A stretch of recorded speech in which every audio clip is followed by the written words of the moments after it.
കാരണങ്ങൾ കൊണ്ട് നമ്മൾ ഡിമാൻഡും കോസ്റ്റും സ്ട്രക്ചറിലും ഒക്കെ നമ്മൾ പറഞ്ഞല്ലേ. അപ്പൊ എന്തൊക്കെയാണ് ഈ കാരണങ്ങൾ? ഓൾറെഡി പറഞ്ഞാണ് അല്ലെ. അതായത് ഇപ്പൊ നമ്മൾ ടൂറിസം സീസണിന്റെ സമയത്ത് റൂമിന്റെ കാര്യം പറഞ്ഞില്ലേ, 100 റൂമേ ഉള്ളൂ, പക്ഷെ 200 പേരുണ്ട്. എന്ത് ചെയ്യാൻ പറ്റും? അപ്പൊ ഡിമാൻഡ് കൂടി. ഓക്കെ, അപ്പൊ ഡിമാൻഡ് കൂടി. അപ്പൊ 100 റൂമുണ്ട്, 200 പേരുണ്ട്, കാശുള്ളവൻ വാങ്ങിയാൽ മതി. അതാണ് പരിപാടി. ഉദാഹരണം പറഞ്ഞ സിനിമ ടിക്കറ്റ് അല്ലെ, നേരത്തെ ആയിരുന്നു ബ്ലാക്ക് ടിക്കറ്റ് വെക്കുന്ന പരിപാടിയൊക്കെ ഉണ്ടായിരുന്നു. ഇപ്പൊ അതില്ലല്ലോ. ബുക്ക് ചെയ്യുന്ന സമയത്ത് ബുക്ക് ചെയ്താൽ കിട്ടും. അപ്പം ഈ ബ്ലാക്ക് ടിക്കറ്റ് വെക്കുന്ന സമയത്ത് എന്താണെന്ന് വെച്ച് കഴിഞ്ഞാല് ചിലർ കയറി മാസീവായിട്ട് ടിക്കറ്റ് വാങ്ങിക്കും. നല്ല നല്ല സിനിമകൾ ഹിറ്റാണ്.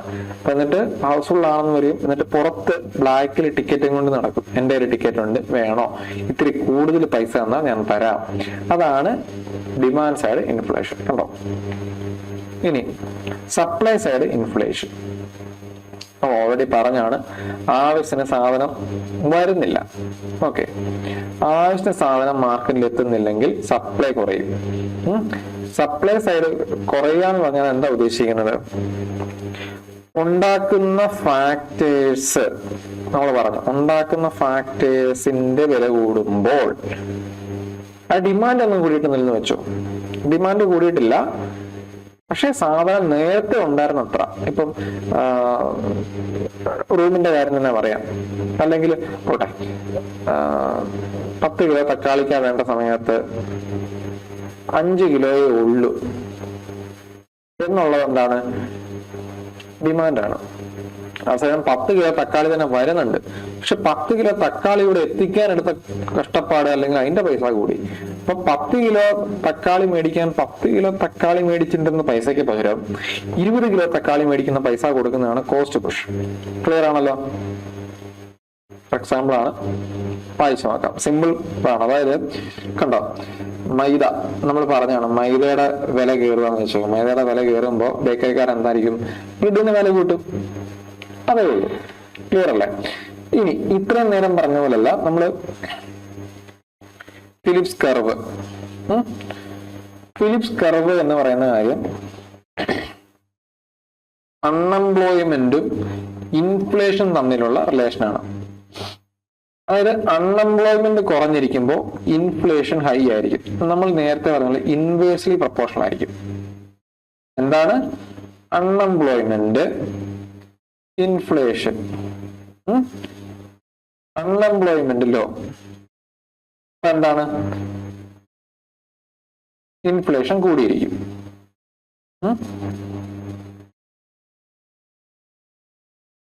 അൺഎംപ്ലോയ്മെന്റ് ലോ ആകുമ്പോ എങ്ങനെ ഇൻഫ്ലേഷൻ കൂടുന്നേ? ആലോചിച്ചോ. അൺഎംപ്ലോയ്മെന്റ് എന്ന് പറഞ്ഞാൽ എന്താ ഉദ്ദേശിക്കുന്നത്? അൺഎംപ്ലോയ്മെന്റ് ലോ ആണെന്നുണ്ടെങ്കിൽ എല്ലാവർക്കും തന്നെ ജോലിയുണ്ട്. Simple logic. അൺഎംപ്ലോയ്മെന്റ് ലോ ആണെങ്കിൽ എല്ലാവർക്കും തന്നെ ജോലിയുണ്ട്. അപ്പൊ എല്ലാവർക്കും ജോലി വരുമ്പോ എങ്ങനെ ഇൻഫ്ലേഷൻ ഹൈ ആകുന്നത്? എല്ലാവർക്കും ജോലി വരുമ്പോ എന്താണ്? വരുമാനം ഉണ്ടല്ലോ. അപ്പൊ വരുമാനം വരുമ്പോ എന്ത് സംഭവിക്കും? ചെലവാക്കാനുള്ള ടെൻഡൻസി കൂടും. അപ്പൊ ചെലവാക്കാനുള്ള ടെൻഡൻസി കൂടുമ്പോ എന്താ സംഭവിക്കുന്നത്? അവിടെ ഡിമാൻഡ് കയറിക്കൊണ്ടിരിക്കുകയാണ്. അപ്പൊ ഡിമാൻഡ് കയറുമ്പോ എന്താവും? ഇൻഫ്ലേഷൻ ആവും. ക്ലിയർ ആണല്ലോ? അതേസമയം അൺഎംപ്ലോയ്മെന്റ് ഹൈ ആണ്, എന്താണ്? വരുമാനം ഇല്ല, ഡിമാൻഡ് കുറയും, ഇൻഫ്ലേഷൻ ലോ ആവും. ഇപ്പൊ ക്ലിയർ ആയില്ലേ? ഇപ്പൊ തൊഴിൽ രഹിതരായിരിക്കുന്നവർ കൂടുമ്പോൾ അവർക്ക് വരുമാനം കുറഞ്ഞിരിക്കുന്ന അവസ്ഥയിൽ അവർക്ക് ചെലവാക്കാൻ സാധിക്കില്ല. ചെലവാക്കാനുള്ള ടെൻഡൻസി കൂടുന്ന സമയം എന്താണ്? തൊഴിൽ നല്ല ശമ്പളമുള്ള സമയത്ത് ഡിമാൻഡ് കൂടുന്നു, പൈസ കൂടുന്നു. ഇത്രയേ ഉള്ളൂ. ഇത് ഇൻവേഴ്സ് റിലേഷൻ ആണ് കേട്ടോ. അൺഎംപ്ലോയ്മെന്റ് താഴെ എഴുതുന്നറിയാം. Phillips curve. Unemployment inversely proportional to എന്താണ്? ഇൻഫ്ലേഷൻ ആണ് ഫിലിപ്സ് കർവ് കാണിക്കുന്നത്. ക്ലിയർ അല്ലേ? ഇനി ഇങ്ങനെ ഞാൻ പറഞ്ഞല്ലോ, കാൽക്കുലേറ്റ് ചെയ്യാനുള്ള മെത്തേഡ് നമ്മൾ പറഞ്ഞു. എന്തൊക്കെയായിരുന്നു? CPI ഉണ്ട്, WPI ഉണ്ട്, GDP ഡിഫ്ലേറ്റർ ഉണ്ട്. അങ്ങനെ പല കാര്യങ്ങൾ വെച്ച് നമുക്ക് ഇൻഫ്ലേഷൻ കാൽക്കുലേറ്റ് ചെയ്യാം. GDP തന്നെ പല വേരിയന്റ് കണ്ടു. എന്തൊക്കെയാണ്? Agriculture labours, rural labours, farm labours ഒക്കെ നമ്മൾ കണ്ടു അല്ലെ. ഇതെല്ലാം വെച്ച് നമ്മൾ ഇൻഫ്ലേഷൻ ഉണ്ടെന്ന് കണ്ടുപിടിച്ചെന്ന് വെച്ചോ. ഇത് ഉപഭോക്താക്കൾക്ക് അല്ലെങ്കിൽ ജനങ്ങൾക്ക് ക്ഷേമം ഉറപ്പിക്കത്തക്ക വിധത്തില് ഈ ഇൻഫ്ലേഷനെ പിടിച്ചു നിർത്തണം. എങ്ങനെ പിടിച്ചു നിർത്തും? അതിനുള്ള രീതികളാണ് നമ്മൾ കാണാൻ പോകുന്നത്. 3 രീതിയുണ്ട്: physical measures, monetary measure, administrative measure. Physical എന്ന് പറഞ്ഞാൽ ഉദ്ദേശിക്കുന്നത് എത്ര ഉള്ളൂ? ഗവൺമെന്റിന്റെ പൈസ അല്ലെങ്കിൽ ഗവൺമെന്റിന്റെ വരവ് ചെലവ് പരിപാടികൾ, അത്രേ ഉദ്ദേശിക്കുന്നുള്ളൂ. മോണിറ്ററി മെഷേഴ്സ് ബൈ RBI ആണ്. ഇത് ബൈ ഗവൺമെന്റ് ആണ്. ഇത് ഗവൺമെന്റ് പ്ലസ് RBI എന്ന് പറയുന്ന ഒരു തലമാണ് അഡ്മിനിസ്ട്രേറ്റീവ്. അതാണ് വ്യത്യാസം. ഓക്കെ. ഫിസിക്കൽ മെഷേഴ്സ് എന്ന് പറഞ്ഞു കഴിഞ്ഞാല് നമുക്കറിയാം അടിസ്ഥാനപരമായിട്ട് എന്താണ് ഇൻഫ്ലേഷൻ? ഇൻഫ്ലേഷൻ എന്ന് പറഞ്ഞാൽ കൂടുന്നു, പൈസ കൂടുന്നു, എങ്ങനെയും കൂടിക്കോട്ടെ. അപ്പൊ ഗവൺമെന്റിന്റെ ഫിസിക്കൽ മെഷേഴ്സ് എന്താ ഉദ്ദേശിക്കുന്നത് വെച്ച് കഴിഞ്ഞാല് പൈസ കുറയ്ക്കണം, അത്രേ ഉള്ളൂ, ബേസിക് ലോജിക്ക്. അപ്പൊ ഗവൺമെന്റ് എന്ത് ചെയ്യും? ഗവൺമെന്റ് അങ്ങ് ചെലവ് കുറയ്ക്കും. ഇൻഫ്ലേഷൻ കൂടി നിൽക്കുകയാണെങ്കിൽ എന്ത് ചെയ്യും? ഗവൺമെന്റ് ചെലവ് കുറയ്ക്കും. ഗവൺമെന്റ് ചെലവ് കുറയ്ക്കണമെങ്കിൽ എന്തായിരിക്കും ചെയ്യുക? ഇപ്പൊ ഗവൺമെന്റിന്റെ പദ്ധതികളോ ഒരുപാട് പദ്ധതികളും പല പരിപാടികളും ഉണ്ടാവും അല്ലെ. ഇതില് ആവശ്യമുള്ളത് ഏത്, ആവശ്യമില്ലാത്തത് ഏത്? ആവശ്യമില്ലാത്തതെന്ന് വെച്ചാൽ ഇപ്പൊ ആവശ്യമില്ല, നമുക്ക് വലിയ ആവശ്യമില്ല, അപ്പൊ ഇത് കുറച്ചാൽ നമുക്ക് ഇൻഫ്ലേഷൻ കുറയ്ക്കാൻ പറ്റും. അങ്ങനെ തോന്നുന്ന ഒരു പരിപാടി കട്ട് ചെയ്യുന്ന വെച്ചു. ഉദാഹരണം പറഞ്ഞാല് ആവശ്യമൊന്നുമില്ല, ഒരു പാലം പണി അല്ല, ഒരു കുറെ ബൾക്കായിട്ട് ഒരു കോൺട്രാക്ട്, ബിൽഡിംഗ് കോൺട്രാക്ട് എന്താ വെച്ചാൽ കൊടുക്കുന്ന വെച്ചു. അപ്പൊ കോൺട്രാക്ട് നമുക്ക് ആവശ്യമില്ല, അതങ്ങ് കട്ട് ചെയ്തു. അപ്പൊ ആ പൈസ എന്തായി? ചെലവായില്ല. അപ്പൊ ചെലവായില്ല എന്ന് വെച്ചാൽ എന്താ? ആ പൈസ ചെലവാകാന്ന് വെച്ചാൽ ആ പൈസ ഇത് നമ്മൾ ഓപ്ഷൻ വിളിച്ച് കോൺട്രാക്റ്റിൽ വെക്കുന്നത് അവരുടെ കയ്യിൽ എത്തിയില്ല. അവരുടെ കയ്യിൽ എത്തിയ സംഭവിക്കും ഈ പൈസ മാർക്കറ്റിൽ പോകും അല്ലേ. അപ്പൊ ഗവൺമെന്റിൽ നിന്ന് മാർക്കറ്റിലേക്ക് പൈസ എത്തുന്നത് ഗവൺമെന്റ് തടയും ഇൻഫ്ലേഷൻ കൂടി നിൽക്കുമ്പോ. അപ്പൊ ഇവിടെ എന്ത് ചെയ്തു? ചെലവ് കുറച്ചു, അനാവശ്യ ചെലവ് കുറച്ചു. വെറുതെ ചെലവ് കുറയ്ക്കില്ല, അനാവശ്യ ചെലവ് കുറച്ചു. ഇനി നേരെ തിരിച്ചു ഒരു കാര്യം, പൈസ കൂടുതലാണ് മാർക്കറ്റില്. ഒരു കാര്യം എന്താണ്? ഗവൺമെന്റ് ചെലവ് കുറച്ചു. അപ്പൊ ഇനി മാർക്കറ്റിൽ നിന്ന് പൈസ പിൻവലിക്കണം. ഗവൺമെന്റ് ചെലവ് കുറച്ചു കുറഞ്ഞു. ആൾക്കാരുടെ പൈസ ഉണ്ടല്ലോ, അത് കട്ട് ചെയ്യാൻ എന്ത് ചെയ്യും? ടാക്സ് അങ്ങ് കൂട്ടും അല്ലെ. ഇച്ചിരി പൈസ ഇങ്ങനെ നീക്കും എന്നുള്ള ആറ്റിറ്റ്യൂഡ്. അതായത് ഇൻകം ടാക്സ് കൂട്ടാം, GST കൂട്ടാം, എക്സൈസ് ഡ്യൂട്ടി കൂട്ടാം. അങ്ങനെ ടാക്സുകൾ കൂട്ടി പൈസ മാർക്കറ്റിൽ നിന്ന് പിൻവലിക്കാം. അതായത് നമ്മൾ ഓൾറെഡി പറഞ്ഞ ലെസ് സ്പെൻഡിങ് ആണെങ്കിൽ less money in the economy, demand കുറയും, അത്രേ ഉള്ളൂ. പൈസ കുറഞ്ഞാൽ ഡിമാൻഡ് കുറയും, പൈസ കൂടിയാൽ ഡിമാൻഡ് കൂടും. അപ്പോ ഗവൺമെന്റ് അനാവശ്യ ചെലവ് കുറയ്ക്കുന്നു, ഒപ്പം നമ്മുടെ കയ്യിലിരിക്കുന്ന അനാവശ്യ പൈസ അങ്ങോട്ട് മേടിക്കുന്നു. ഈ 2 പരിപാടിയാണ് ഇവിടെ ചെയ്യുന്നത്. ഫിസിക്കൽ മെഷേഴ്സ് ഗവൺമെന്റ്, ഇത് ഗവൺമെന്റ് ആണ് ചെയ്യുന്നത് കേട്ടോ. ഇനി അടുത്തതാണ് എന്താ ചെയ്യണ്ടേ? അതായത് സപ്ലൈ കുറവാണെന്ന് വെച്ചാൽ ഒരു സാധനം, ഉദാഹരണം ഏറ്റവും നല്ല ഉദാഹരണമാണ് ഉള്ളി അല്ലെങ്കിൽ സവോള ഇഷ്യൂ ഞാൻ പറഞ്ഞതാണ്. ഭയങ്കര ഫ്ലക്ച്വേഷൻ, സവോള തക്കാളി ആയിക്കോട്ടെ ഭയങ്കര ഫ്ലക്ച്വേറ്റിംഗ് ആണ്. ഇപ്പോ സവോള ഉണ്ടാക്കുന്ന അല്ലെങ്കിൽ സവോളയ്ക്കുള്ള എന്തെങ്കിലും ടാക്സ് ഉണ്ടെന്ന് വെച്ചോ, സവോള പ്രൊഡക്ഷൻ കോസ്റ്റ് കൂടുതലാന്നൊക്കെ എന്താ വെച്ചു. അപ്പൊ അങ്ങനെയുള്ളപ്പോ അതിൽ എന്തെങ്കിലുമൊക്കെ ടാക്സ് ഉണ്ടെങ്കിൽ അതായത് പ്രൊഡക്ഷൻ എളുപ്പമാക്കും. അതായത് ഞാൻ സവോള ഉണ്ടാക്കാൻ എനിക്ക് ചെലവ് കുറവാണെന്നുണ്ടെങ്കിൽ ഞാൻ കൂടുതൽ ഉണ്ടാക്കുകയില്ലേ, അപ്പൊ കൂടുതൽ മാർക്കറ്റിൽ എത്തൂല്ലേ. സിമ്പിൾ ലോജിക്കേ ഉള്ളൂ. ക്ലിയർ ആണല്ലോ. അപ്പൊ എനിക്ക് ടാക്സ് കുറച്ചിട്ട് സബ്സിഡിയും കൂടെ തന്നു കഴിഞ്ഞാൽ ഞാൻ കൂടുതൽ സവോള ഉണ്ടാക്കി മാർക്കറ്റിലൂടെ വിടും. അപ്പൊ കൂടുതൽ സവോള ഉണ്ടാക്കി മാർക്കറ്റിൽ വിട്ട് കഴിയുമ്പോൾ എന്ത് ചെയ്യും? സവോളയുടെ വില താഴും, വില നോർമലാവും. ഇല്ല അത്രയും സാധനം ഇല്ലെങ്കിൽ എന്ത് ചെയ്യും? അതിന്റെ വില കയറും, അത്രേ ഉള്ളൂ. ഓക്കെ. അപ്പൊ പ്രൊഡക്ഷനും എളുപ്പമാക്കുക. അപ്പൊ അതെന്ത് ചെയ്യും? ഫൈനൽ സെല്ലിംഗ് പ്രൈസിൽ എന്ത് ചെയ്യും? വില മാറും. വില മാറാതെ വില കുറയും. അപ്പൊ ഇൻഫ്ലേഷൻ താഴും. ഓക്കെ അല്ലെ.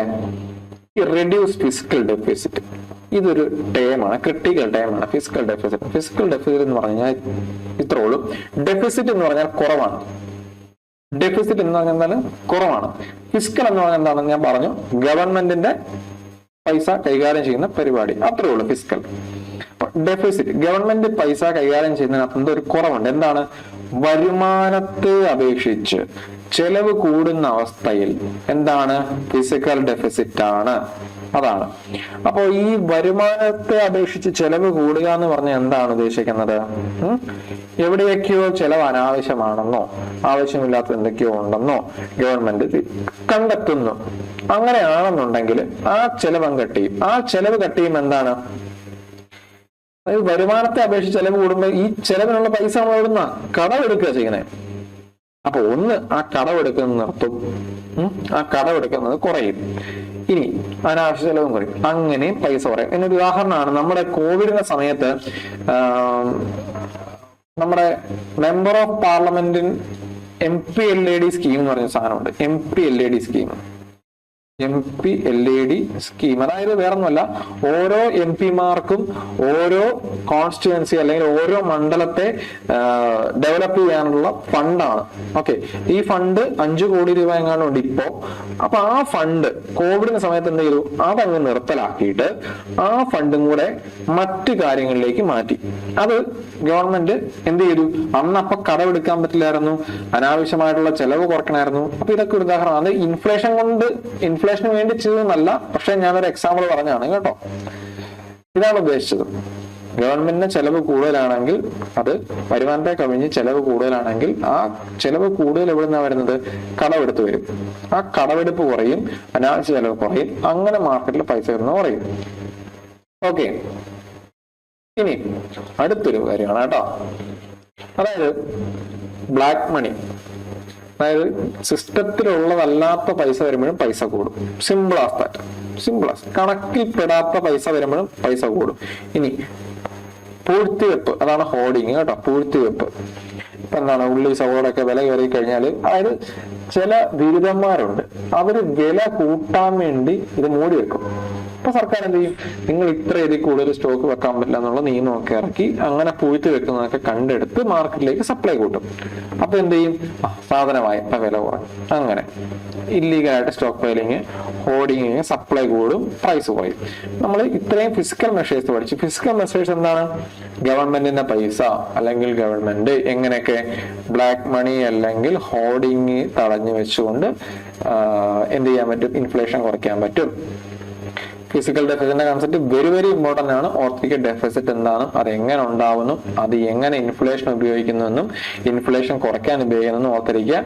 ടാക്സസ് ഓൺ എസെൻഷ്യൽ ഗുഡ്സ്, അല്ലെ ടാക്സ് വെച്ചിട്ട് ടാക്സ് കൂട്ടുകയോ കുറയ്ക്കുക. ടാക്സ് കൂട്ടിയാൽ എന്ത് ചെയ്യും? പൈസ ആൾക്കാരിൽ നിന്ന് സർക്കാരിലേക്ക് പോകും. ടാക്സ് കുറച്ചാൽ എന്ത് ചെയ്യും? ജനങ്ങൾ പൈസ ചെലവാക്കുന്നത് കൂടും. അത്രേ ഉള്ളൂ. റിവേഴ്സ് ആണ്.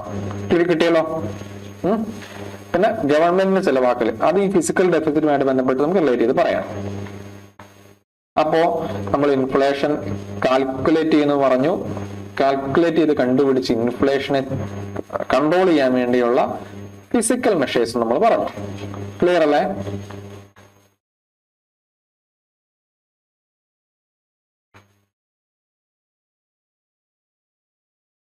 ഇനിയാണ് മോണിറ്ററി മെഷേഴ്സ്. ഈ മോണിറ്ററി മെഷേഴ്സ് എന്ന് പറഞ്ഞാൽ ഉദ്ദേശിക്കുന്നത് ഞാൻ പറഞ്ഞായിരുന്നു അല്ലെ, ഫിസിക്കൽ മെഷേഴ്സ് ആരാണ്? RBI ആണ്. മോണിറ്ററി മെഷേഴ്സ് ആരാണ്? സോറി, ഫിസിക്കൽ മെഷേഴ്സ് ആരാണ്? ഗവൺമെന്റ് ആണ്. മോണിറ്ററി മെഷേഴ്സ് ആരാണ്? RBI ആണ്. RBIക്ക് സപ്ലൈ ഓഫ് മണി കൺട്രോൾ ചെയ്യാൻ പറ്റും അല്ലെ, അതാണ് ഉദ്ദേശിക്കുന്നത്. എന്തൊക്കെയാണ് മോണിറ്ററി മെഷേഴ്സ് എന്ന് നോക്കാം. അത് പൈസയുടെ ക്വാണ്ടിറ്റി. ഇപ്പൊ ഞാൻ പറയാം, 100 നോട്ട് വേണ്ടിടത്ത് 104 നോട്ട്, അതാണ് ക്വാണ്ടിറ്റി. 4 ക്വാണ്ടിറ്റി കൂടുതൽ എന്ന്, അതാണ് ക്വാണ്ടിറ്റി.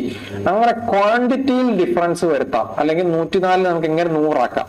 ആ ക്വാണ്ടിറ്റേറ്റീവ് കൺട്രോൾ മെക്കാനിസം ആണ് ആദ്യത്തേതായത് CRR, ക്യാഷ് റിസർവ് റേഷ്യോ.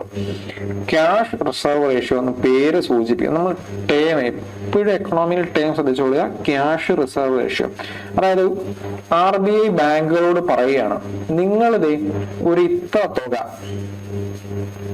ഇങ്ങോട്ട് വെച്ചേക്ക്.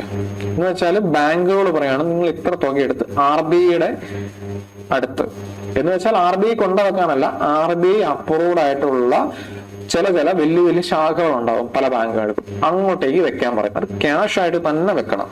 ക്ലിയർ ആണല്ലോ? അത് കൊടുക്കാൻ പാടില്ല. എന്താണ് അത്? ബാങ്കുകളെ റെസ്ട്രിക്ട് ചെയ്യുമ്പോൾ എന്താ സംഭവിക്കുന്നത്? ബാങ്കുകളെ റെസ്ട്രിക്ട് ചെയ്യുമ്പോൾ ബാങ്കുകൾ ലോൺ കൊടുക്കുന്നതിന്റെ അളവ് കുറയും. ലോൺ കൊടുക്കുന്നതിന്റെ അളവ് കുറയുമ്പോൾ എന്ത് ചെയ്യും? അത് സ്പെൻഡ് ചെയ്യും. ലോൺ എടുക്കുന്ന ആൾക്കാർ അത് സ്പെൻഡ് ചെയ്യുന്നത് കുറയും. അങ്ങനെ മാർക്കറ്റിൽ പൈസ കുറയും. അതാണ് ക്യാഷ് റിസർവേഷൻ അല്ലെങ്കിൽ ക്വാണ്ടിറ്റേറ്റീവ് റെസ്ട്രിക്ഷൻ എന്ന് പറയുന്ന സാധനമാണ്. അത് എങ്ങനെയൊക്കെ ചെയ്യുന്നുള്ളതാണ് എന്റെ ഒന്നാമത്തെ കാര്യമാണ്. CRR ഇത്ര ശതമാനം RBIയിൽ വെക്കുക എന്നുള്ളത് കൃത്യമായിട്ട് ഓർത്തിരുന്നോണം. ഓക്കെ അല്ലേ? അടുത്തത് SLR ആണ്, സ്റ്റാറ്റ്യൂട്ടറി ലിക്വിഡിറ്റി റേഷ്യോ. ഉണ്ടോ? ഈ ടേമുകൾ ഒന്നും ഡിഫറൻസ് കണ്ടോ? ക്യാഷ് റിസർവ് റേഷ്യോ എന്നും സ്റ്റാറ്റ്യൂട്ടറി ലിക്വിഡിറ്റി റേഷ്യോ എന്നാണ് പറഞ്ഞിരിക്കുന്നത്. എന്താണ്? നിയമത്താൽ നിങ്ങൾ ലിക്വിഡ് ആയിട്ടുള്ള ഇത്ര കാര്യം എന്തൊക്കെയാണ് ലിക്വിഡ് ആയിട്ടുള്ള? Bond, gold, cash. ലിക്വിഡ് ആക്കുക എന്ന് പറഞ്ഞാൽ എന്താ? ലിക്വിഡ് എന്ന് വെച്ച് കഴിഞ്ഞാല് എനിക്ക് ഇപ്പോ ഈ മാല കൊടുത്താൽ ക്യാഷ് കിട്ടും അല്ലെ? അങ്ങനെ കൊടുത്താൽ പൈസ കിട്ടുന്ന കാര്യം അപ്പൊ തന്നെ എത്രത്തോളം പെട്ടെന്ന് മാറ്റാൻ പറ്റും ആണ് ലിക്വിഡിറ്റി. ലിക്വിഡിറ്റി കൂടുതലാന്ന് പറഞ്ഞാൽ ഇതുകൊണ്ട് പണയം വെച്ചാൽ അപ്പ പൈസ കിട്ടും, ആണ് ലിക്വിഡിറ്റി കൂടുതലാന്ന് പറഞ്ഞാൽ. ഓക്കെ, അപ്പൊ ഗവൺമെന്റ് ബോണ്ട്, ഗോൾഡ്, ക്യാഷ് അങ്ങനെ ലിക്വിഡ് ആയിട്ടുള്ള കാര്യങ്ങള്. മറ്റേത് ക്യാഷ് മാത്രമായിരുന്നു. ഡിഫറൻസ് മനസ്സിലായല്ലോ? ലിക്വിഡ് ആയിട്ടുള്ള കാര്യങ്ങൾ നിങ്ങൾ ബാങ്കിൽ തന്നെ വെച്ചു, സേഫ് അസറ്റ് ആയിട്ട് വിത്ത് ബാങ്ക് നിങ്ങൾ തന്നെ വെച്ചു. മറ്റേതിനകത്ത് എന്തായിരുന്നു? RBIയുടെ അപ്രൂവ് ആയിട്ടുള്ള സ്ഥലത്ത് കൊണ്ടുവെക്കണം. ഇവിടെ അല്ല, ഇത് നിങ്ങൾ തന്നെ വെച്ചു, പക്ഷെ കൊടുക്കാൻ പാടില്ല. ക്ലിയർ അല്ലേ? അപ്പൊ കൊടുക്കാൻ പാടില്ല എന്ന് പറയുന്ന ഏതൊരു കേസിലും എന്താണ്? ലോൺ കൊടുക്കുന്നത് കുറയും. ലോൺ കൊടുക്കുന്ന പറയുമ്പോൾ സപ്ലൈ കുറയും. എല്ലാത്തിലും സപ്ലൈ കുറയ്ക്കുകയോ കൂട്ടുകയോ എന്നുള്ളതാണ്. അത് എങ്ങനെ ചെയ്യുന്നു എന്നുള്ളതനുസരിച്ച് മാറിക്കൊണ്ടിരിക്കും. ക്ലിയർ അല്ലേ?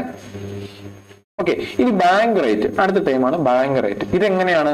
ഇതൊരു മോണിറ്ററി മെഷർ ആണല്ലോ. 2 മോണിറ്ററി മെഷർ നമ്മൾ പഠിച്ചു. എന്തൊക്കെയാണ്? CRR, SLR. അടുത്ത മോണിറ്ററി മെഷർ ആണ് ബാങ്ക് റേറ്റ്. ബാങ്ക് റേറ്റ് എന്ന് പറഞ്ഞാൽ ഒന്നുമില്ല, RBI സെൻട്രൽ ബാങ്ക് അല്ലേ?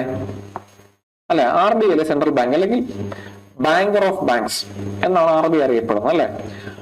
RBI മറ്റു ബാങ്കുകൾക്ക് ദീർഘകാലാടിസ്ഥാനത്തിൽ പൈസ കൊടുക്കും, ലോൺ കൊടുക്കും. RBI ലോൺ കൊടുക്കും. അപ്പോ RBI ലോൺ കൊടുക്കുമ്പോ ബാങ്കുകൾ RBIക്ക് ഒരു പലിശ കൊടുക്കണല്ലോ. അതാണ്. അപ്പൊ ഈ ഒരു സിമ്പിൾ ഉദാഹരണം, ഞാനൊരു ഉപഭോക്താവാണ്. ഞാനൊരു ബാങ്കിൽ ചെന്ന് ലോൺ എടുക്കാൻ പോകുമ്പോൾ ഞാൻ ആദ്യം ചോദിക്കുന്ന കാര്യം എന്താ? പലിശ എത്രയാണ്? പലിശ കൂടുതലാണ് ഞാൻ അവിടെ നിന്ന് എടുക്കുവോ? ഇല്ല, ഞാൻ പലിശ കുറവുള്ളിടത്തേ പോവുള്ളൂ. അതേ കൺസെപ്റ്റ് RBI എന്ത് ചെയ്യും? ബാങ്ക് റേറ്റ് കൂട്ടി വെച്ചെന്ന് വെച്ചു. ബാങ്ക് റേറ്റ് കൂട്ടി വെച്ചു. അപ്പോ നിങ്ങൾ ഒരു ബാങ്ക് നടത്തുകയാണ്, നിങ്ങൾ എന്ത് ചെയ്യും? അവിടെ റേറ്റ് കൂടുതലാ, ഇപ്പൊ പോവണ്ട. നമ്മളെ സംബന്ധിച്ച് എന്താണ്? RBI മാത്രമേ ഉള്ളൂ, വേറൊരു ഓപ്ഷൻ ഇല്ല. ഇപ്പൊ ലോൺ എടുക്കാൻ പോകണ്ട. അപ്പൊ എന്ത് ചെയ്യും? നിങ്ങളുടെ ആ ലോൺ എടുക്കാൻ ഉദ്ദേശിച്ച പൈസയുടെ ഷോർട്ടേജ് വരും. അപ്പൊ അത് നിങ്ങളുടെ ബിസിനസിനെ ബാധിക്കും. നിങ്ങളുടെ ബിസിനസ് എന്ത് ചെയ്യും? നിങ്ങളുടെ ബിസിനസ് കുറയും. വിച്ച് മീൻസ് മാർക്കറ്റിൽ പൈസ കുറയും. ക്ലിയർ അല്ലേ? അതാണ് ബാങ്ക് റേറ്റ് കൂട്ടി വെക്കുക, കുറയ്ക്കി വെക്കുക. ബാങ്ക് റേറ്റ് കൂട്ടി വെച്ചാൽ എന്താണ്? ബാങ്കുകൾ ലോൺ എടുക്കുന്നത് കുറയും. എന്തുകൊണ്ടാണ്? പലിശ കൂടുതലാണ്. കൂടുതൽ പൈസ കൊടുക്കണ്ടേ? ബാങ്ക് റേറ്റ് കുറയ്ക്കുന്ന എപ്പോഴാണ്? എക്കണോമി ഡൗൺ ആണ്. എക്കണോമി കൂടുതൽ പൈസ എത്തിക്കണമെങ്കിൽ നേരെ RBI എന്ത് ചെയ്യും? ബാങ്ക് റേറ്റ് കുറയ്ക്കും. നിങ്ങളൊന്ന് പൈസ എടുത്തു, കുറച്ച് തന്നാൽ മതി, നിങ്ങളുടെ കാര്യങ്ങൾ നടക്കട്ടെ എന്ന് സിമ്പിൾ ആയിട്ട് പറയും. അതാണ് ബാങ്ക് റേറ്റ് വേരി ചെയ്യുന്ന പരിപാടി. ഓക്കെ, ഈ SLR-ഉം CRR-ഉം അങ്ങനെ കൂട്ടുകയും കുറയ്ക്കുകയും ചെയ്യും കേട്ടോ, ആവശ്യാനുസരണം. നമുക്ക് മാർക്കറ്റിൽ പൈസ വേണ്ടതനുസരിച്ച് ഇത് കൂട്ടുകയോ കുറയ്ക്കുകയോ എന്താന്ന് വെച്ചാൽ RBI ആണ് പറയുന്നത്. ഇനി റെപ്പോ റേറ്റ് അല്ലെ? ഈ റെപ്പോ റേറ്റ് നമ്മൾ 3 മാസം കൂടുമ്പോൾ മാറ്റുന്നുണ്ട്. മോണിറ്ററി പോളിസി കമ്മിറ്റി വന്നത് മാറ്റാറുണ്ട്, അതിനെ കുറിച്ച് ഞാൻ പറയാം. അപ്പോ നമ്മള് ബാങ്ക് റേറ്റ് ലോങ് ടൈമിന്റെ കാര്യമല്ല പറഞ്ഞേ. റെപ്പോ റേറ്റ് ഷോർട്ട് ടൈം ആണ് കേട്ടോ. എന്ന് വെച്ചാൽ ഈ 3 മാസത്തെ കാര്യമുള്ളൂ. മറ്റേത് ലോങ് ടൈം ആണ്, വർഷങ്ങളിലെ കാര്യങ്ങളുണ്ട്. ഇത് 3 മാസത്തേക്കേ ഉള്ളൂ. സെയിം കാര്യം തന്നെ. എങ്ങനെയാണെന്ന് വെച്ച് കഴിഞ്ഞാല് ബാങ്കുകൾ സെക്യൂരിറ്റി വെച്ചിട്ട് ലോൺ എടുക്കുന്നു. അതേ കാര്യം തന്നെ ഷോർട്ട് ടൈം ആയിട്ട് ലോൺ എടുക്കുന്നു. അപ്പോഴും റെപ്പോ റേറ്റ് കൂട്ടി വെച്ച് കഴിഞ്ഞാൽ ലോൺ എടുക്കുന്നത് ചെലവ് കൂടുതലാണ്, പലിശ കൂടുതൽ കൊടുക്കണം. അപ്പൊ ലോൺ എടുക്കുന്നത് കുറയ്ക്കും, ബിസിനസ് കുറയും. ബിസിനസ് കുറയുമ്പോൾ എന്താണ്, മാർക്കറ്റിലെ പൈസ കുറയും. അതേ കൺസെപ്റ്റ്. ഇനി റെപ്പോ കുറച്ചാൽ എന്താണ്, ലോൺ ബിക്കം ചീപ്പർ ആവും. എന്താണ്, ബോറോയിങ് കടമെടുക്കുന്നത് കൂടും, അല്ലെങ്കിൽ ലോൺ എടുക്കുന്നത് കൂടും, എക്കണോമിക് കുറയും. ഇത് നമുക്ക് എക്കണോമി, നമ്മളിപ്പോ റിക്കവറി സ്റ്റേജ് ഉണ്ടല്ലേ, ഇപ്പൊ ഉദാഹരണം പറഞ്ഞു കഴിഞ്ഞാൽ നമ്മുടെ വി ഷേപ്ഡ് റിക്കവറി സ്റ്റേജ് നമ്മൾ കണ്ടെന്ന് വെച്ചു. ഇവിടെ ഒരു ഷോക്ക് കിട്ടി. ഈ ഷോക്ക് കിട്ടിയ സമയത്ത് താഴോട്ട് പൊക്കോണ്ടിരിക്കുന്ന സമയത്ത് ആർ ബി അലേർട്ടാണ്. ആർ ബി എന്ത് ചെയ്യും, ബാങ്ക് റേറ്റ് കുറയ്ക്കും, റെപ്പോ റേറ്റ് കുറയ്ക്കും, SLR CRR എല്ലാം കുറച്ചു വെക്കും. അപ്പൊ എന്താവും, നമ്മുടെ മറ്റു ബാങ്കുകൾക്ക് ഒരുപാട് പൈസ അവരെന്ത് ചെയ്യും, അവർ ലോൺ കൊടുക്കാൻ തുടങ്ങും. ഒരുപാട് ലോൺ കൊടുത്ത് പ്രൊഡക്ഷൻ ഫാക്ടറികൾ അത് ഇത് എല്ലാവർക്കും ജോലിയായി, എല്ലാവർക്കും ജോലിയും വരുമാനവും ഒക്കെ ആയി അവര് ചെലവ് തുടങ്ങി. ചെലവ് എന്ന് വരുമ്പം എക്കണോമി ബൂമാവും. ഇങ്ങനെയാണ് ഈ പരിപാടി നടക്കുന്നത്. ക്ലിയർ ആണല്ലോ? Reverse repo rate. ഇപ്പൊ റെപ്പോ റേറ്റ് എന്താണ്, RBI ഷോർട്ട് ടൈം ആയിട്ട് ലോൺ, അത് 3 മാസത്തെ കണക്കാണ്. ഷോർട്ട് ടൈം ആയിട്ട് ലോണ് ബാങ്കുകൾ കൊടുക്കുന്നതാണെങ്കിൽ എന്താണ്, ഇനി ബാങ്കുകള് RBI കൊണ്ട പൈസ വെക്കും. എന്നിട്ട് എന്താണ്, അതായത് RBIക്ക് പൈസക്ക് ആവശ്യം ഉണ്ടായിട്ടല്ല, ഇതൊരു മെഷറാണ്. നിങ്ങൾ കുറച്ച് പൈസ കൂടെ കൊണ്ടാ വെച്ചോ, ഞാൻ പലിശ തരാം എന്ന് ബാങ്കുകളോട് RBI പറയും തിരിച്ചു. ഓക്കെ, അപ്പോ RBI കൊടുക്കുന്ന പലിശ കൂടുതലാണ്. എന്തിനേക്കാൾ, മാർക്കറ്റിൽ നിന്ന് ബാങ്കുകൾക്ക് കിട്ടുന്ന പലിശയേക്കാൾ RBI കൊടുക്കുന്ന പലിശ കൂടുതലാണെന്നുണ്ടെങ്കിൽ അവർക്ക് പൈസ മതിയല്ലോ. അപ്പൊ അവരെന്ത് ചെയ്യും, RBI കൊണ്ടുവെക്കും. അങ്ങനെ RBI കൊണ്ടുവെക്കുമ്പോൾ എന്ത് പറ്റും, മാർക്കറ്റിലേക്ക് പൈസ പോകില്ല, പൈസ RBI ഇരിക്കുമല്ലേ, കാരണം ഇവിടെ അല്ലേ കൂടുതൽ വരുമാനം കിട്ടുന്നത്. അപ്പോ എക്കണോമി ഭയങ്കര ഇൻഫ്ലേഷൻ നിൽക്കുകയാണ്, ഒരുപാട് പൈസ നിൽക്കുന്ന സമയത്ത് പ്രശ്നമാണെന്നുണ്ടെങ്കിൽ RBI എന്ന് പറയും, ദേ ഇങ്ങോട്ട് കൊണ്ടുവച്ചു കേട്ടോ, ഞാൻ പലിശ തരാം, നിങ്ങൾ പുറത്ത് പൈസ കൊടുക്കണ്ട എന്ന് പറയും. നേരെ തിരിച്ച് അവിടെ പ്രശ്നമാണെങ്കിൽ എന്ന് പറയും, ഇപ്പൊ ഇത്ര ഇൻട്രസ്റ്റ് ഇല്ല, നിങ്ങൾ ഇതങ്ങ് എടുത്തുകൊണ്ട് പോകും, നിങ്ങൾ ചെലവാക്കി ഇഷ്ടാനുസരണം ചെലവാക്കിക്കൂ എന്ന് RBI പറയും. അപ്പൊ ഇത് അങ്ങോട്ട് ഇങ്ങോട്ട് മാറ്റിക്കൊണ്ടിരിക്കുന്ന പരിപാടിയാണ് റിവേഴ്സ് റെപ്പോ റേറ്റ്. കിട്ടിയല്ലോ? റിവേഴ്സ് റെപ്പോ റേറ്റും റെപ്പോ റേറ്റും നമ്മൾ ഡിഫറൻസ് കൃത്യമായിട്ട് ഓർത്തിരിക്കണം. റിവേഴ്സ് റെപ്പോ റേറ്റ് എന്താണ്, RBI പൈസ മേടിച്ചു വെച്ചിട്ട് പലിശ കൊടുക്കുന്നു. റെപ്പോ റേറ്റ് എന്താണ്, ബാങ്കുകൾക്ക് പൈസ കൊടുത്തിട്ട് RBI പലിശ മേടിക്കുന്നു. ക്ലിയർ അല്ലേ? അടുത്തൊരു കാര്യം കൂടെ ഉണ്ട്, ഓപ്പൺ മാർക്കറ്റ് ഓപ്പറേഷൻ. ഓപ്പൺ, തുറന്നു കിടക്കുന്ന, മാർക്കറ്റ് കച്ചവട സ്ഥലം, ഓപ്പറേഷൻ. എന്താണ് ഈ കച്ചവടം? അതായത് RBI, നമ്മൾ മോണിറ്ററി മെഷേഴ്സ് അല്ല പറയുന്നത്, അപ്പൊ RBI ആയിരിക്കുമല്ലോ ചെയ്യിക്കുന്നത്. അപ്പൊ RBI എന്ത് ചെയ്യും, RBI ഗവൺമെന്റ് സെക്യൂരിറ്റി വാങ്ങിക്കുകയോ വിൽക്കുകയോ ചെയ്യും. ആരിൽ നിന്ന്?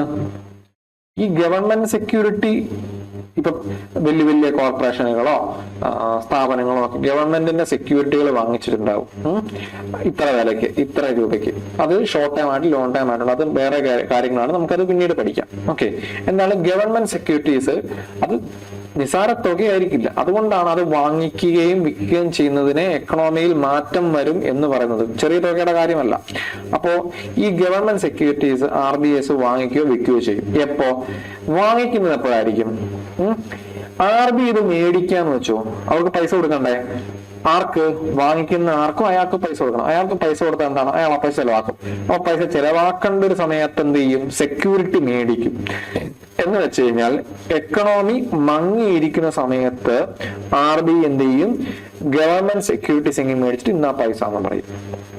ഇനി എക്കണോമിയിൽ ഭയങ്കര ഇൻഫ്ലേഷൻ ആണെങ്കിൽ എന്ത് ചെയ്യും, ഇന്നാ ഗവൺമെന്റ് സെക്യൂരിറ്റി അല്ലേ, ഇരിക്കട്ടെ വെച്ചോ, കുറച്ച് പൈസ ഇങ്ങിതാ എന്ന് പറഞ്ഞാൽ അവിടുന്ന് പൈസ ഇങ്ങ് വലിക്കും.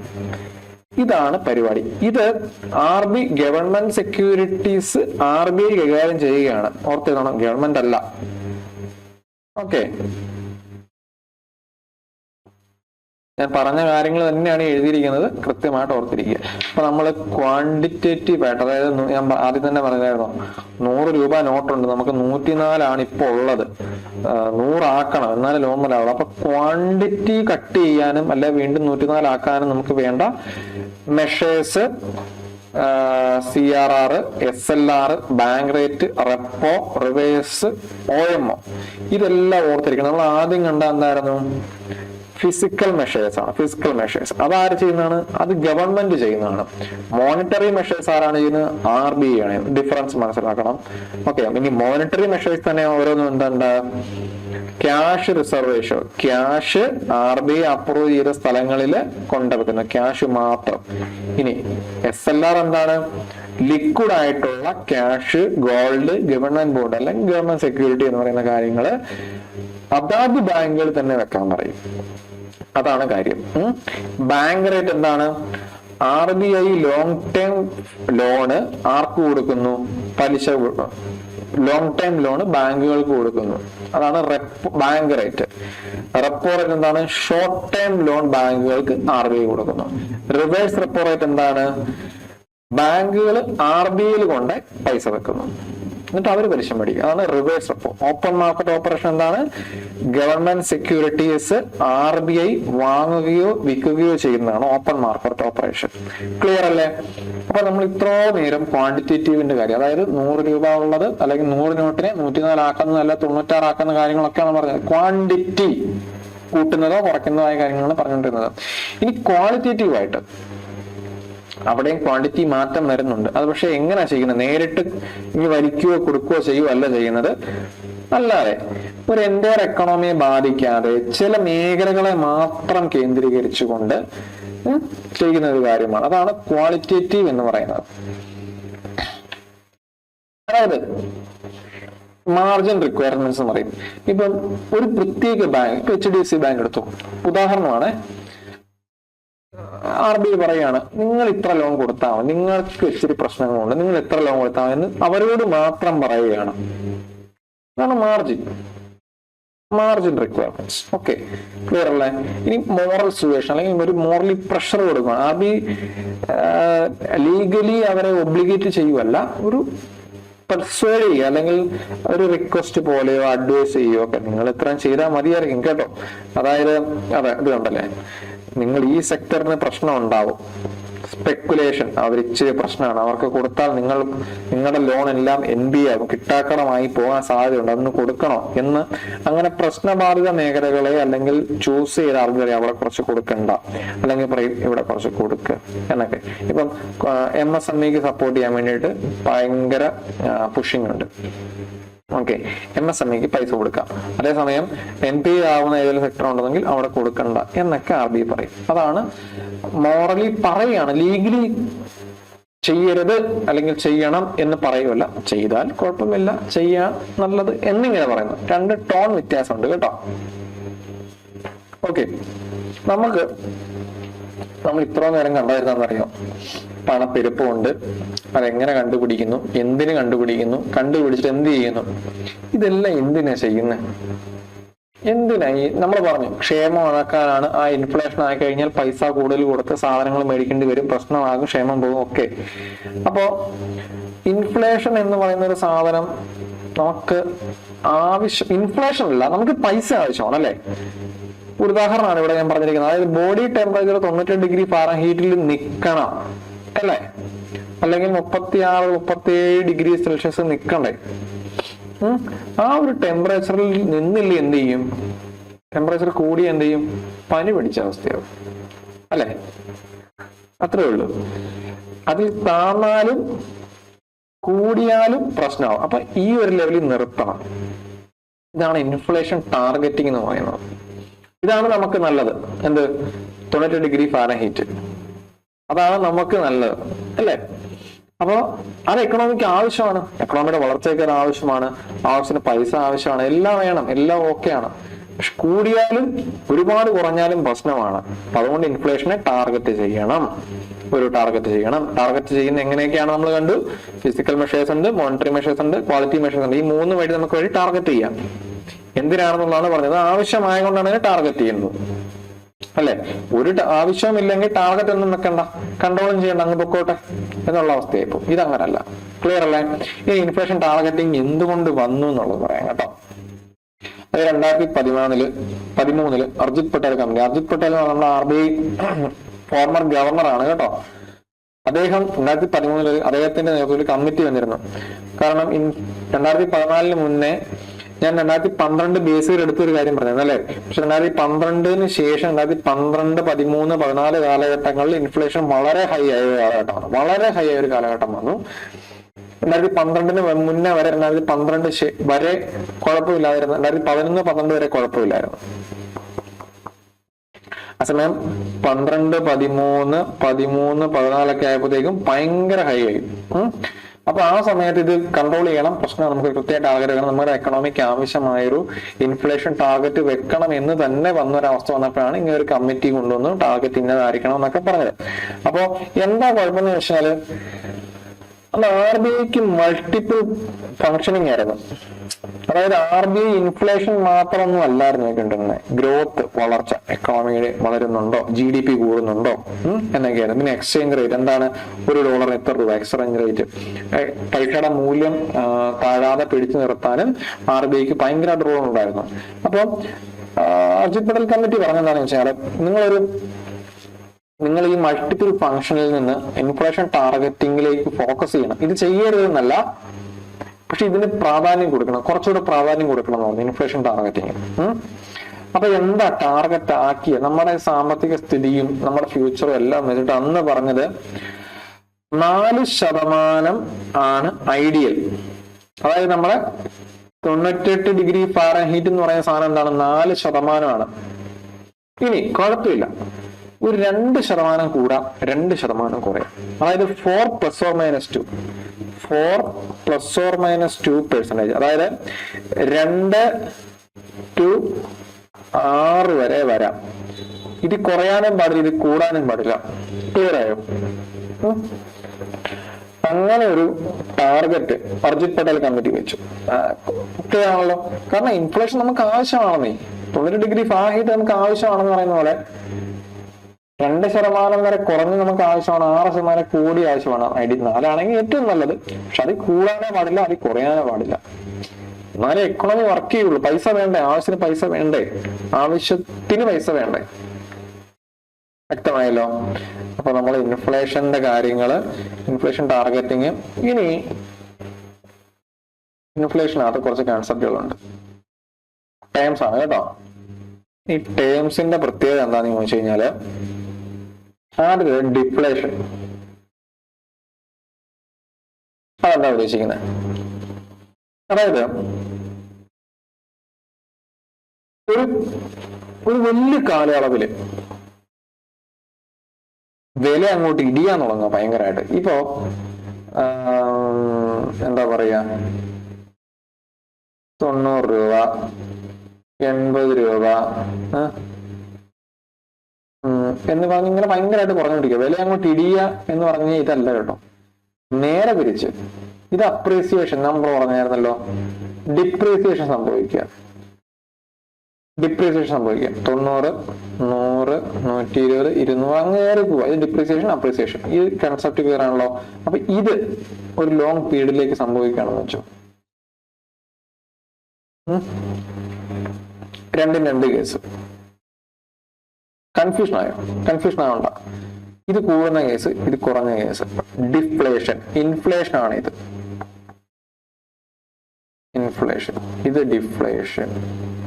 ഡിഫ്ലേഷൻ അല്ലെ ഡിപ്രീസിയേഷൻ എന്നൊക്കെ നമുക്ക് പറയാം.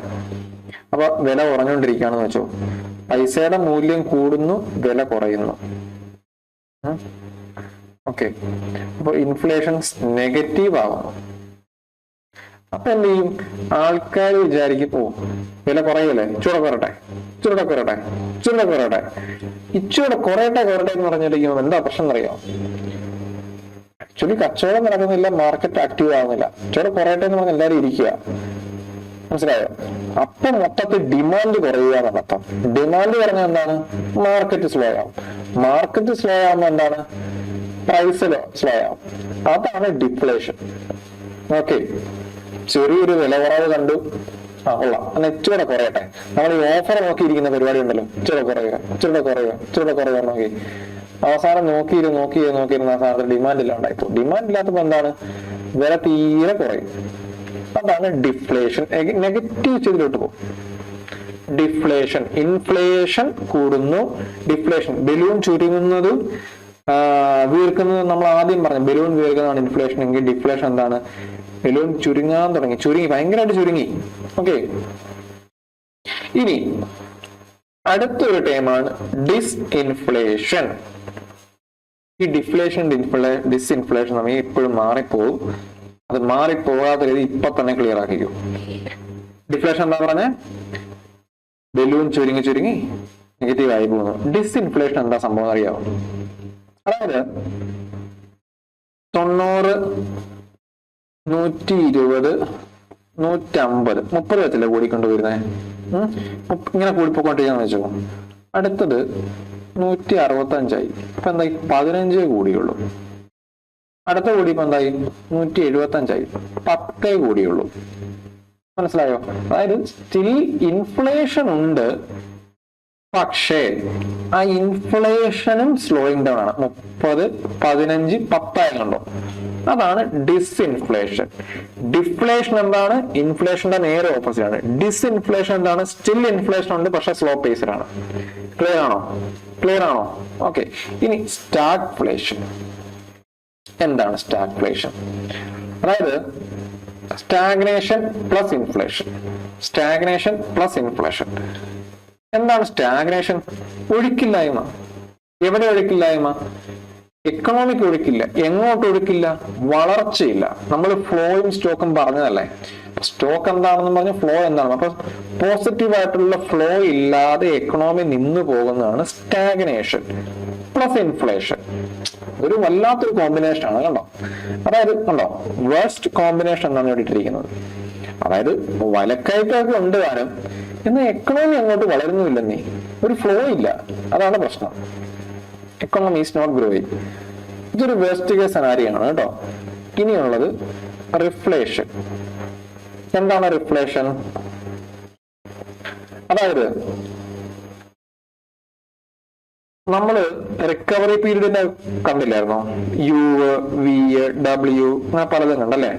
ഉദാഹരണം വി എടുത്തോ. ഈ വി വെച്ചിട്ട് തന്നെ ഞാൻ ലോൺ കൊടുക്കുന്ന കേസ് പറഞ്ഞായിരുന്നു. ഇവിടെയും അത് തന്നെ പറയാം. ഷോക്ക് അടിച്ചു, എക്കണോമി താഴ്ന്നു പോയി, എല്ലാം പോയി. അപ്പോ മാർക്കറ്റിൽ പൈസ എത്തിക്കണം, വില കൂട്ടണം, അങ്ങനെ ഒരുപാട് പണിയുണ്ട്. അപ്പൊ എന്ത് ചെയ്യും? ഇന്റൻഷനലി നമ്മള് എക്കണോമി റിവ്യൂ ചെയ്യാൻ വേണ്ടി പൈസ അങ്ങോട്ട് തള്ളും. ഇന്റൻഷനലി. ഇപ്പൊ നമ്മൾ ഉദാഹരണം പറഞ്ഞത് ക്വാണ്ടിറ്റേറ്റീവ് ആയിട്ടുള്ള കാര്യങ്ങൾ നമ്മൾ പറഞ്ഞായിരുന്നല്ലോ. എന്താണ്? ക്യാഷ് റിസർവ് റേഷ്യോ കുറച്ചു. അത് റിഫ്ലേഷനെ പോസിറ്റീവ് ആയിട്ടാണോ നെഗറ്റീവ് ആയിട്ടാണോ ബാധിക്കുന്നത്? ഒരു ചോദ്യം. അതിന് ഉത്തരം എന്താണ്? ക്യാഷ് റിസർവ് റേഷ്യോ കുറച്ചാൽ ബാങ്കുകൾക്ക് ചെലവാക്കാവുന്ന പൈസ കൂടി എന്നാണ് അർത്ഥം. അപ്പൊ റിഫ്ലേഷനെ പോസിറ്റീവായിട്ട് അപ്രോച്ച് ചെയ്യുന്നു. ക്ലിയർ ആണല്ലോ? അപ്പൊ നമ്മൾ ഇന്റൻഷനലി എന്താണ്, മാർക്കറ്റിനെ റിക്കവറി ഉണ്ടാക്കാൻ വേണ്ടിയിട്ട് പൈസ ഏർപ്പാട് ചെയ്യും, അല്ലെങ്കിൽ പൈസ എത്തിക്കും. അതാണ് റിഫ്ലേഷൻ. ക്ലിയർ അല്ലേ? ഇനി സ്ക്യൂഫ്ലേഷൻ. അതായത് ക്യൂ എന്ന് പറഞ്ഞാൽ ചുരുങ്ങുക. ആര് ചുരുങ്ങുന്നു? കുറച്ചു പേര് ചുരുങ്ങുന്നു. കുറച്ചു പേര് ഇൻഫ്ലേഷൻ ചെയ്യുന്നു. അതാണ് ആ പരിപാടി. നമ്മൾ സ്റ്റാഗ്നേഷൻ പ്ലസ് ഇൻഫ്ലേഷൻ പറഞ്ഞാൽ സ്ക്യൂയിങ്ങും ഇൻഫ്ലേഷനും ആണ്. സ്ക്യൂ കുറച്ചു പേര് ചുരുങ്ങുന്നു, കുറച്ചു പേര് വികസിക്കുന്നു. അതാണ്. ചെലവിൻ്റെത് കൂടുന്നു, ചെലവിൻ്റെത് ചീപ്പറാവും. കണ്ടോ? നമ്മൾ കെ ഷേപ്പ് റിക്കവറി പറഞ്ഞില്ലായിരുന്നോ? ഒരു ഭാഗം ആൾക്കാർ മെച്ചപ്പെടുന്നു, മറ്റേ ആൾക്കാർ അങ്ങനെ തന്നെ തുടരുന്നു. നമ്മൾ പറഞ്ഞല്ലേ കെ ഷേപ്പ് എന്ന് പറഞ്ഞ പോലെ തന്നെ ഒരു ഭാഗം ആൾക്കാർക്ക് വികാസമുണ്ട്, പ്രൈസസ് കൂടുന്നുണ്ട്, മറ്റേ ആൾക്കാർ അങ്ങനെ നിൽക്കുന്നുള്ളതല്ല, അവര് നഷ്ടക്കച്ചവടം അല്ലെങ്കിൽ അവരുടെ പ്രശ്നമാകും. അതാണ് സ്ക്യൂഫ്ലേഷൻ.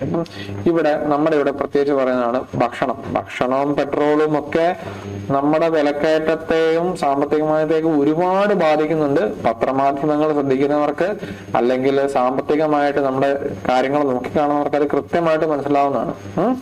നിങ്ങളും പത്രമൊക്കെ വായിക്കുമ്പോൾ ഇനി എക്കണോമിക്സ് ഒക്കെ ഉണ്ടോ, ഞാൻ പഠിച്ചതൊക്കെ അതിലുണ്ടോ എന്ന് നോക്കി നോക്കി വേണം വായിക്കാൻ കേട്ടോ. അതായത് ഫുഡ് ഇൻഫ്ലേഷൻ കൂടി, ഭക്ഷണത്തിന് വില കൂടി. ഓക്കെ, പക്ഷെ ഇൻഡസ്ട്രിയിലെ സാധനങ്ങൾ ചീപ്പാണെന്ന് വെച്ചു. ഇപ്പൊ പച്ചക്കറിക്കെല്ലാം വില കൂടി, പക്ഷെ ഒരു എന്താ പറയാ, ഒരു റബ്ബർ അടിക്കുന്ന മെഷീൻ, റബ്ബർ ഷീറ്റ് മെഷീൻ കണ്ടിട്ടുണ്ടോ? റബ്ബർ ഷീറ്റ് മെഷീൻ മേടിക്കാൻ ചെല്ലുന്നു, അത് ഈ വിലയായിട്ട് ഒരു ബന്ധവുമില്ല, രണ്ട് ഡിഫറെന്റ് കാര്യമാണ്. അപ്പൊ എന്താണ് സ്ക്യൂഫ്ലേഷൻ? ഇൻഡസ്ട്രിയിൽ ചീപ്പാണ്, ഫുഡിന് വിലക്കയറ്റമാണ്. ഉണ്ടോ? രണ്ട് കേസാണ്. അത് ഇന്ത്യയിൽ സ്ഥിരമായിട്ട് സംഭവിക്കുക. ഇന്ത്യൻ സെനാരിയോ തന്നെയാണ്ടാണ് ഞാൻ അങ്ങനെ ഇട്ടിരിക്കുന്നത്. ഓക്കെ, ക്ലിയർ ആണെന്ന് കരുതുന്നു. അപ്പൊ ഈ കൺസെപ്റ്റുകൾ നമുക്കൊന്ന് റിവൈസ് ചെയ്യാം. നമ്മൾ ഇൻഫ്ലേഷൻ കൺസെപ്റ്റുകൾ ആദ്യം എന്താ പഠിച്ച? ഡിഫ്ലേഷൻ. നേരെ തിരിച്ച് എന്താണ്? ഇൻഫ്ലേഷൻ കൂടുന്നു, ഡിഫ്ലേഷൻ കുറയുന്നു. രണ്ടും ഓപ്പോസിറ്റ് ആണ്. ബലൂൺ വീർക്കുന്നു, ചുരുങ്ങുന്നു നമ്മൾ പറഞ്ഞു. ഡിസ്ഇൻഫ്ലേഷൻ എന്താണ്?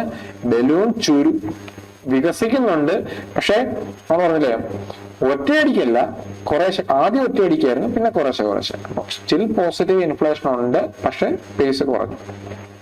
ഡിഫ്ലേഷനും ഡിസ്ഇൻഫ്ലേഷനും ഒന്ന് മാറിപ്പോയി. സ്റ്റാഗ്ഫ്ലേഷൻ നമ്മൾ പറഞ്ഞു, ഒഴുക്കില്ലാത്ത അവസ്ഥ. സ്റ്റോക്കും ഫ്ലോയും പറഞ്ഞു, ഒഴുക്കില്ല, എക്കണോമിക് ഒഴുക്കില്ല, പക്ഷെ എന്താണ്? വിലക്കയറ്റം ഉണ്ടെന്ന് പറഞ്ഞു. റിഫ്ലേഷൻ എന്താണ്? നമ്മൾ മനഃപൂർവ്വം എക്കണോമിയെ റിക്കവറി അല്ലെങ്കിൽ റെസിഷനിൽ നിന്ന് മാറ്റാൻ വേണ്ടിയിട്ട് എന്താണ്? പൈസ ചെലവാക്കുന്ന കാര്യമാണ് റിഫ്ലേഷൻ. ക്ലിയർ അല്ലേ? ഈ സ്ക്യൂഫ്ലേഷൻ നമ്മളിപ്പോ പറഞ്ഞ എന്താണ്? പലരും പല രീതിയിൽ, പല സെക്ടറുകളും പല രീതിയിൽ. അത് നമ്മൾ കെ ഷേപ്പ് റിക്കവറി എന്ന് പുറത്തായിരുന്നു നേരം. ക്ലിയർ അല്ലേ? ഇനി അപ്പൊ നമ്മള് ഇത്ര നേരം 3 പ്രധാനപ്പെട്ട കാര്യങ്ങളാണ് ശ്രദ്ധിച്ചത്. അതായത് നമ്മൾ അടിസ്ഥാനപരമായിട്ട് എക്കണോമിയുടെ ബേസിക് കീ കൺസെപ്റ്റുകളെല്ലാം നോക്കി. അതുപോലെ തന്നെ എന്താണ്